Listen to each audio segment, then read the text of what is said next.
Welcome back with us here on Leaders of Tomorrow, and tonight ICSI is in focus.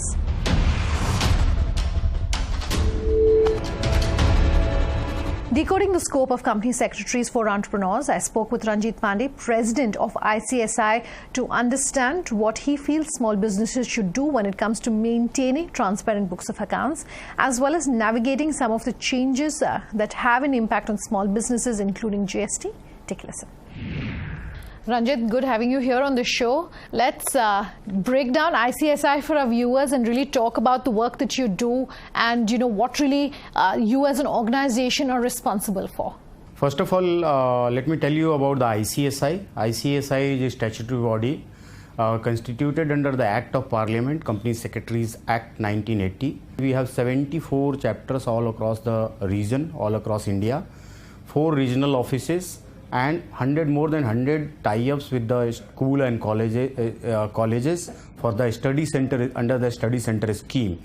So this is where we function. We run our own course, and this is the only institute which run the company secretary course. And this has basically 3 stages of curriculum. One is foundation, then executive program and professional program. And final pass out student undergo training. And after undergoing on-job training, they get the membership of ICSI. So even as we're talking about ICSI, I also want for you to talk to our viewers about why company secretaries are so crucial, particularly for small businesses whom we're talking to tonight. I would say that we are the governance professional, and we are the in-house corporate counsel of the company. As far as corporate governance, accountability, transparency, disclosures are concerned, policy framing in regard to corporate governance, then execution of those policies, then advising and guiding the management on the various business and transaction related issues, corporate restructuring. These roles ICSI members are playing in the employment. As far as practice side, we have divided our, in fact, Company Secretaries Act has divided into 2 parts. One, our members can go into the employment, our members can go into the practice. As far as practice side is concerned, we are practicing as a company secretary on whole time basis, advising and guiding the corporate on the various transaction related issues. We are recognized as an insolvency professional after passing due examination. With say 10 years of experience, our members can become insolvency professional. Furthermore, new recognition has came that registered valuer thing.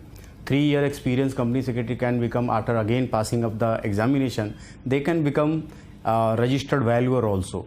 So there are so many ample opportunity in regard to consultancy also, and in regard to employment.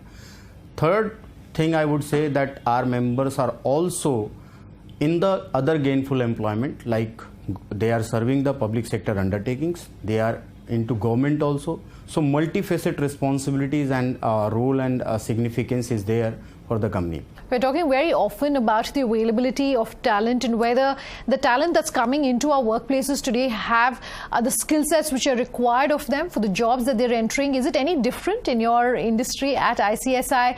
How are you maybe viewing that mismatch, and how are you making up that shortfall if there's any? See, professional development and skill development is a continuous process.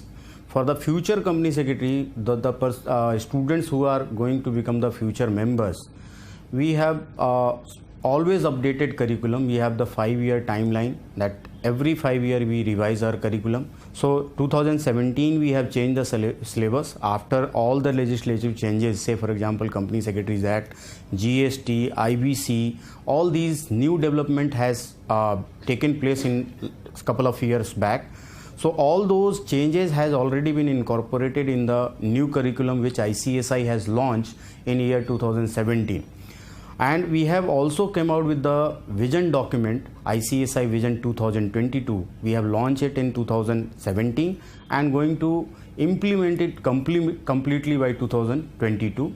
This vision document is also talking about the futuristic way forward for the company secretary profession. So business environment also we need to understand, and we need to change our members' mindset as per the business environment.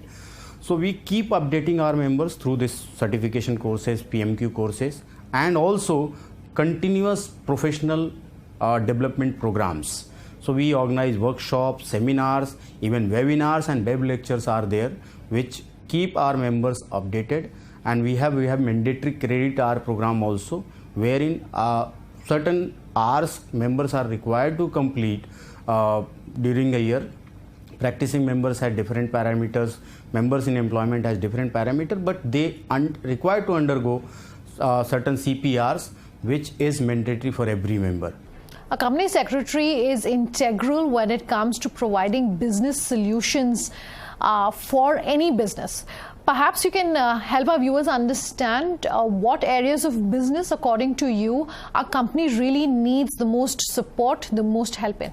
Setting up the corporate governance, culture and framework in the company, first thing, foremost thing.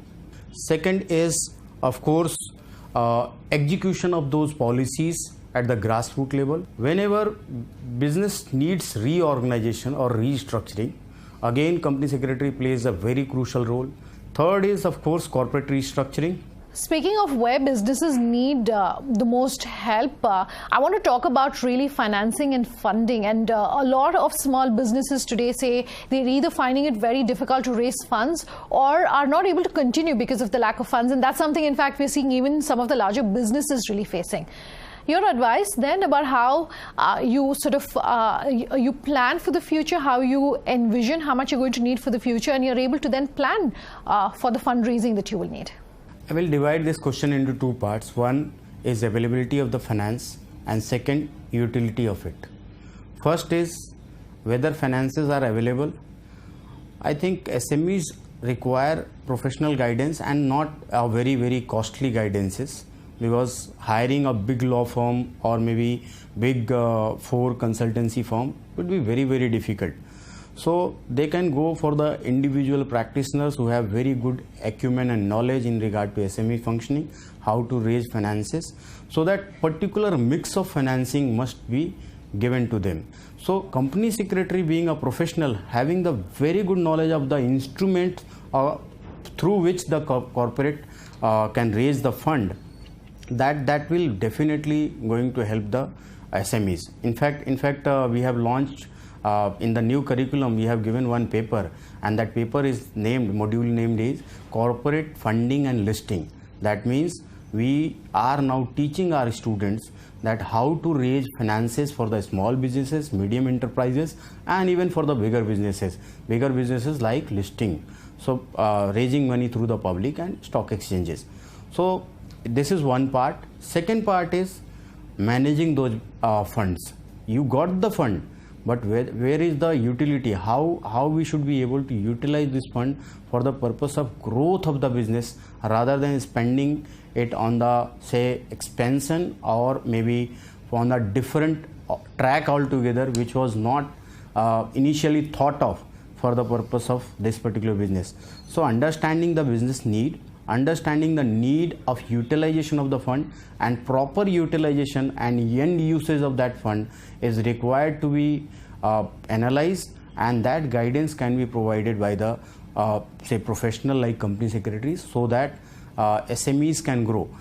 While we very often talk about technology here on the show, I want to talk about technology, but with a bit of a difference for you, in the sense that I understand you've launched an e-library to provide free access to knowledge resources to your members. How's technology changed the way you, as an organization, as a professional, as company secretaries, really, the way you approach your business today, given that we've seen technology and we've seen digital transformations? As far as e-library is concerned, it has basically e-books particularly. All the curriculum which ICSI has launched, we have 8 modules in executive program, 9 modules at the professional program, and all other things. So these things are, we have some of the things we have already digitalized, and some of the things we are in the process of digitalizing. So idea behind this e-library is that members should get the free of cost updates.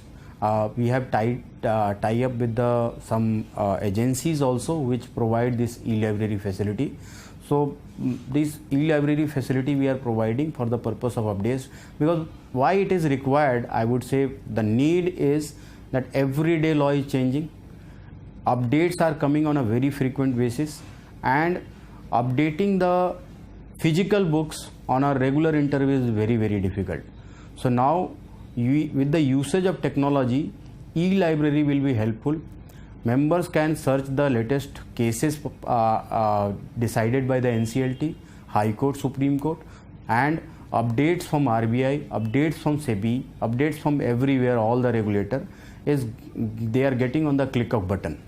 So with the invent of technology and use of digital knowledge repository, members will be able to get the ease, and they will be able to provide the services to the corporate, more updated services, and they will be having the more time to devote on the advisory part and particularly productivity part, rather than just doing the research. So research technology, this machine will be doing, and members will be concentrating on the productive delivery of the services. Ranjit, good having you on the show tonight. Nice talking to you. Thank you so much.